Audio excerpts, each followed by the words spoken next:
I mean, one of the most important things for us is the setting. I mean, we did it for a number of reasons. One of it's just, you know, that it has such amazing architecture. It's such a beautiful city. And we thought it really fit the theme of our game, which, you know, we follow these guys go on this journey where they start out very professional and very clean and trying to do the right thing. And then they go in and all these terrible situations really make them start to fall apart and, you know, just go through this kind of dark place psychologically.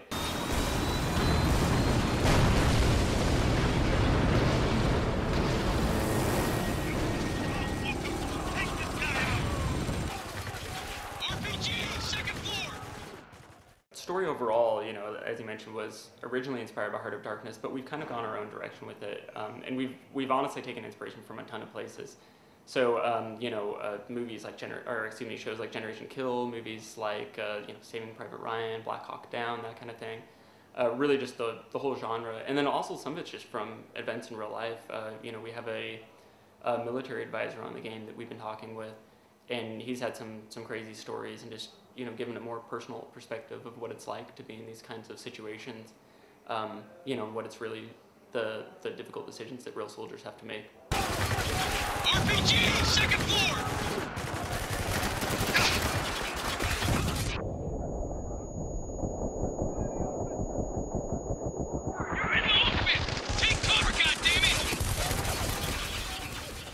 Oh, you know, we have the M249 light machine gun, and we need to know how to reload it, because like in some games they'll do it this way and some other, you know, and then you'd watch footage and it wouldn't be totally clear, and then he'd really, you know, break it down for you why there's different ways that you can reload that weapon, for instance. He's done! Because we wanted to make it sort of show the human side, you know, sometimes you have to take a few liberties. So, you know, even down to silly things like you would never say the word right to refer to a direction in combat, because it can be ambiguous if you're saying, you know, right like affirmative or right the direction. But just to add some variety and, you know, some familiarity, like that's something we do, is we'll say like it's on the right side. So little things like that where we break with reality. But overall, we really try to give it an authentic feel.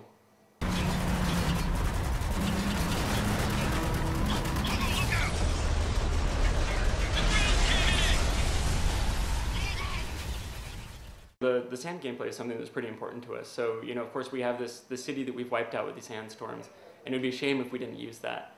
So, you know, as you mentioned, one of the things that you can do is use these sand avalanches where you can just bury people underneath tons of sand and kill them that way.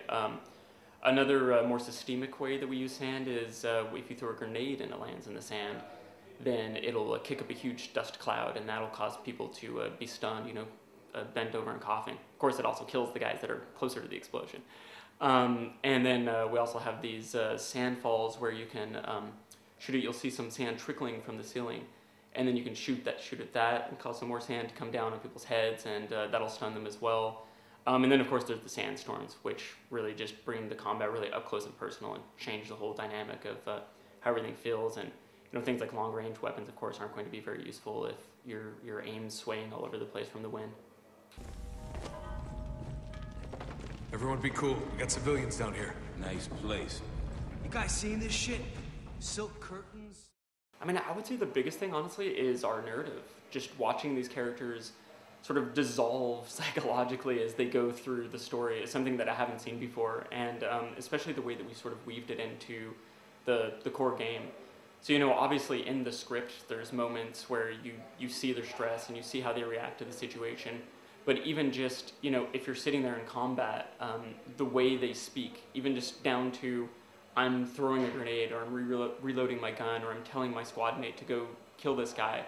At the beginning of the game, you know, they might be very professional and be like, okay, you know, tango by the door, take him out. By the end of the game, there's going to be like, kill that son of a bitch, you know.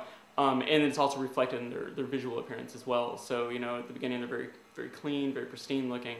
And by the end, they're bloodied and bruised and torn up and dusty. And I think just these little details really help reinforce the story we're telling and help make it very believable as you watch these people sort of fall apart.